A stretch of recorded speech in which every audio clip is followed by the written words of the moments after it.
Hello, my name is Henning Pauli. This guy is stupid and his name is Noodle. Hey Noodle, say hi. Hi. Today, well, we're having fun. And also we're looking at the new X, that's how you say that. It's not Nux or Nux or whatever. B8 wireless system. And I've seen this in other videos and it looked intriguing because pretty cool, pedal-based. Some other companies have pedal-based wireless systems, not just a little plug that goes somewhere. Could you go to mommy? Because daddy's working. No, he's licking himself. I have the smartest dog. Wait, do I have signal here? Yep, that's good. That was my pet. Go away, Noodle, go away. Go. We're talking about wireless systems. We're not licking pants. Where was I? Oh, the new XB8. It's a pedal. And then it's this pack, which actually doesn't stick out of the guitar. It's a more professional thing. And that actually clips into your belt. Can be charged with USB. Has a cable tone switch, which we're going to explore. And the cool thing is, in addition to the USB-C charging, you actually can put it on the pedal. So we got a side cam here on the pedal. Look at this.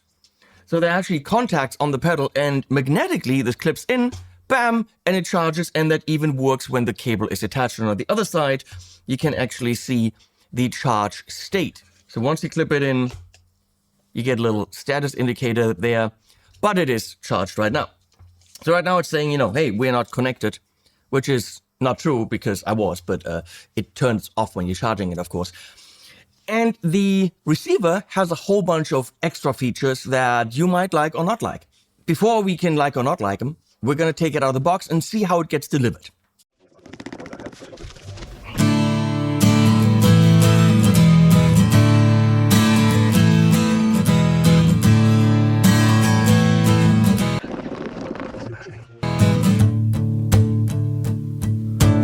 Every now and then I get this feeling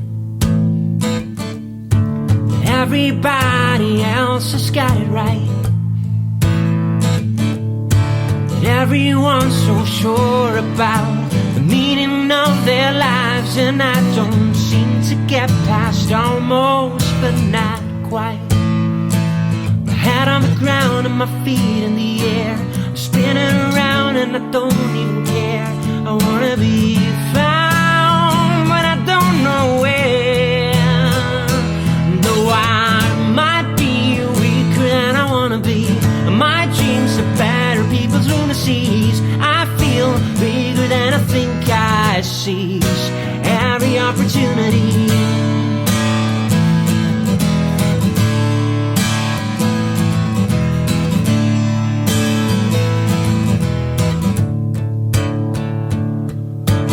Every day the preaching perseverance, and every time I try I'm off the hook. So everything's there that you need. What I really like is there's an actual pretty thick manual. You don't have to go to a website. So I went through the whole thing without having to go to a website. I like that. And it can't always be done because sometimes big manual, but here totally made sense. Let's look at some product shots while I get some sounds, I guess. I mean, the sounds are relatively irrelevant. I mean, it doesn't ideally have a sound except for the cable sound, which in the product shots I will turn on and off. So here we go.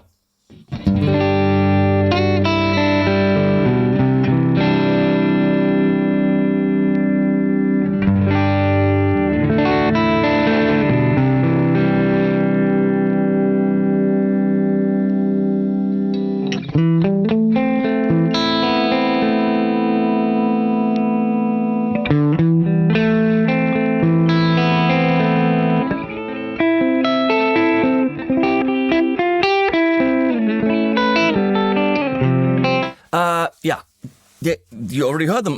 There is the cable tone, which you can also see on the pedal. So, well, let's look at it really quickly. But because the thing that really is relevant is the distance test. So, on the actual pedal, you've got a big-ass colored screen, which is very nice. So if I'm playing, by the way, it's just connected out of the box. You can reconnect it if necessary, but it just works. So it's showing me level. It's showing me the strength there of the receiver, showing me the battery of the transmitter.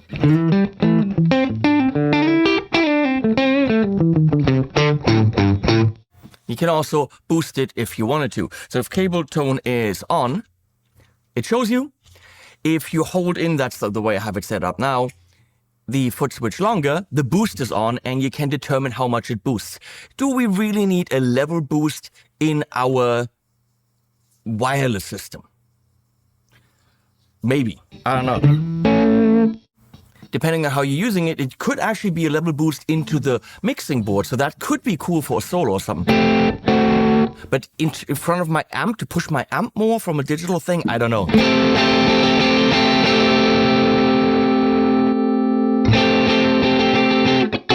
Maybe. If I click it, I have a pretty good tuner actually. Dolphin safe. Made this joke for years. It's not funny. Works. Of course, you can set that up. We're going to look at it in a bit. And you can determine whether a fast click, a normal click, turns on the boost or the tuner. The pedal also has 4 jacks. But you know what? Before we look at all of that, let's do the distance test. That is what's relevant. Usually I will do the distance test on an electric unicycle and roll around the neighborhood while playing guitar, which is pretty crazy. But can't do this anymore because someone ratted me out to the police and said he's riding a thing without a license. But you can't get a license, you can't get insurance. So I can't do this on camera anymore. So, yeah. Way to spoil the fun. So what do? I'm going to have to be stationary and maybe the amp has to move. So New X liked the idea.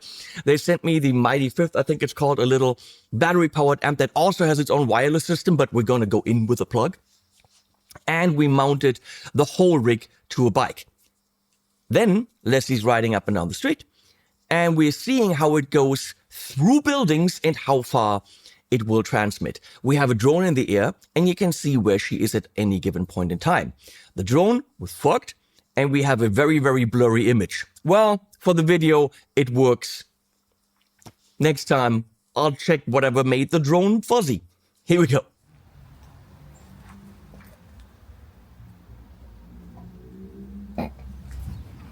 Could we not film cats? So, here we are at Leslie's beautiful bike. Here's the setup. The Nux Mighty, don't ask me how it's called. Loud bicycles. Bicycles? Motor thingies.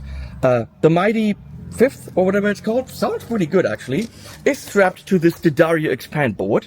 It is being mic'd with this Sennheiser Profile Wireless, I hope. This is all not tested.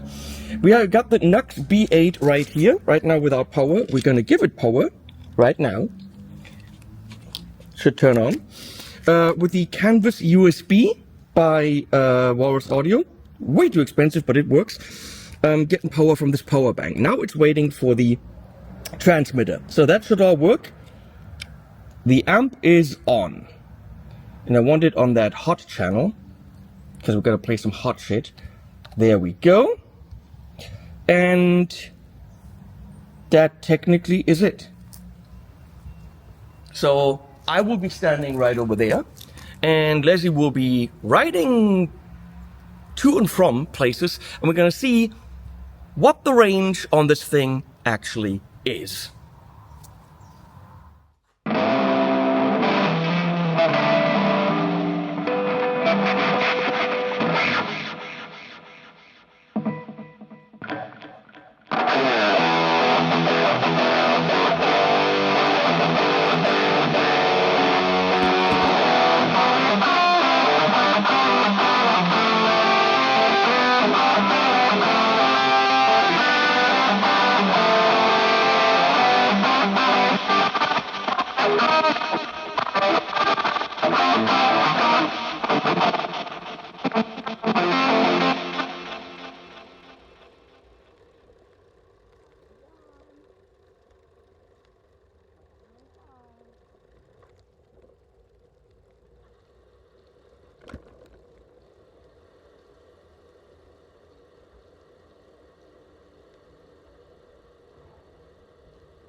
Okay, now we know that, yeah, it does cut out.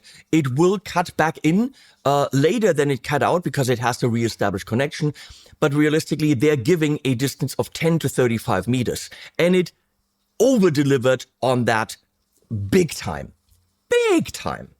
You will not be on a 150-meter stage with actual buildings in between you and the receiver. So will it work in any environment where you're actually realistically using this? 100%. I think the test showed that. Usually you move away from the amp and the amp is not on a bike, but I don't know where you're playing and where you're putting your amps. That's absolutely up to you. So let's look at it. We have on this side over here an input. If you just want to go, your battery's dead, whatever, you just want to go in here cabled in an emergency, can absolutely work. We have a return output, and I explain what that is in a second. USB-C for updates, there's a ground lift, and there's an XLR out. I'm going to explain why that makes sense. I thought about it, and I found a reason why that makes sense. On the other side, we have the output and the return. So this is a send and return. And you can wire up your pedals into this. If you do, then this is not your output. Then on the other side, we're going to go back. This becomes your output or the XLR. Now, why does a send return make sense on your wireless? Because usually this is the first thing in the chain on your board, and it goes through all your pedals, then you go to your amp.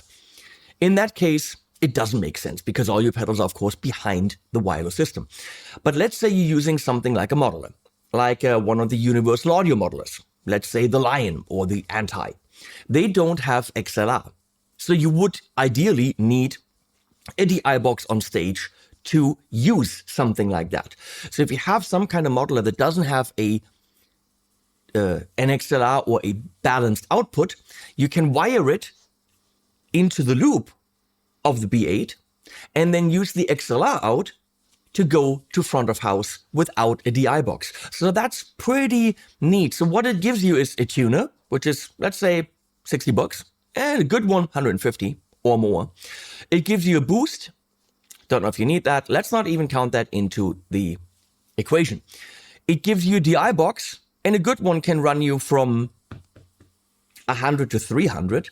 The Grace Design DI boxes I have run you $300. So, let's say it's $100 for the DI box, 150 for a good tuner, which this is, and then a wireless system. You're already getting your money's worth very, very quickly with what they put in there. You might come up with other reasons why it makes sense. Having the XLR out, of course, makes sense when you're running acoustic guitars, which go front of house, and then again, you're saving on the DI box. Pretty nifty, all-in-one kind of a gadget. You're going to say, well, yeah, but how long lasts the battery in this? Can it be replaced?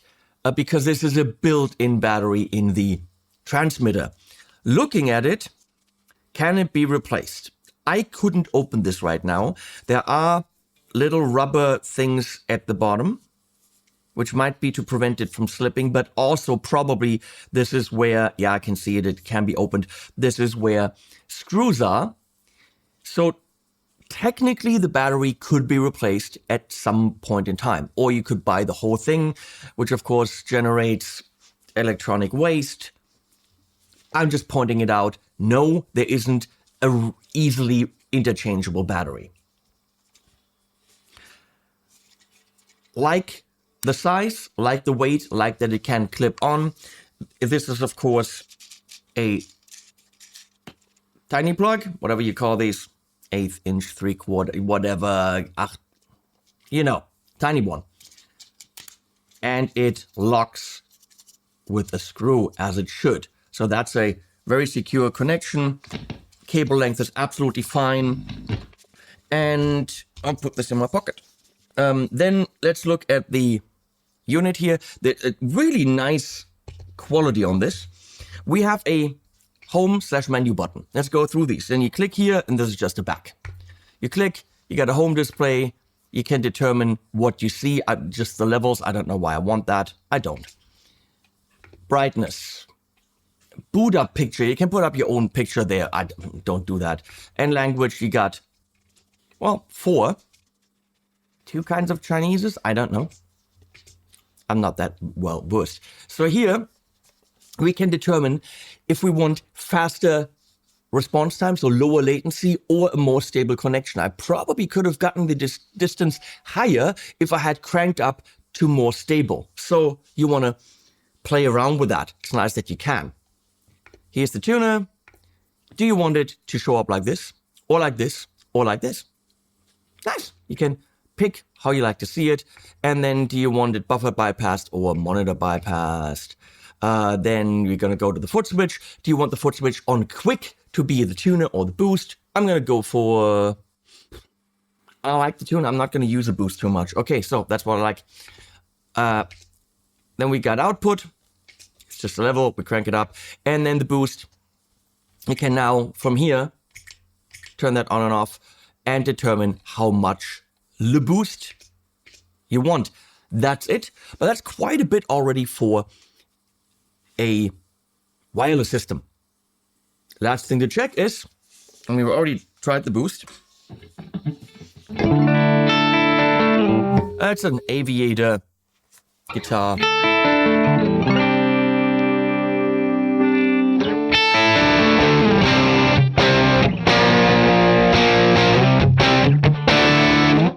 That works, boost works. If you are running a modeler in the effects loop and you're going DI to front of house, then the boost can actually give you just a level kick. That would be nice. So let's try this cable tone thing. I do like it off, to be honest, but if you want the sound of a very long, shitty cable, that one is going to suck top end.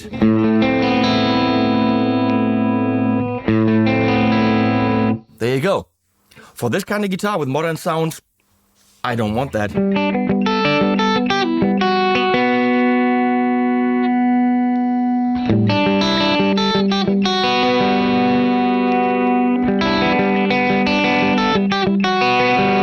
It's pretty noticeable. Definitely warmer, rounder, less top end, a little bit of a mid boost. If you like the cable sound, it can do that. For me, don't need it right now. There is a mute thing up there. Don't know how I access that. I don't know. Oh, wait. Nope. On or mute? I didn't read that in the... Hold it long, but not too long. I guess that's how you do it. That's convenient for on stage, quickly mute it for guitar changing, whatever. Just have to not hold it too long. Done. And that's pretty much it, right? I mean, Tuneski, very clear, fast enough, precise. Right now it's muted. I don't know if I didn't see where you can turn that off, but I assume you can. There you go. And of course we can also, go to an amp that's cranked, like the Tube Workshop Ludus.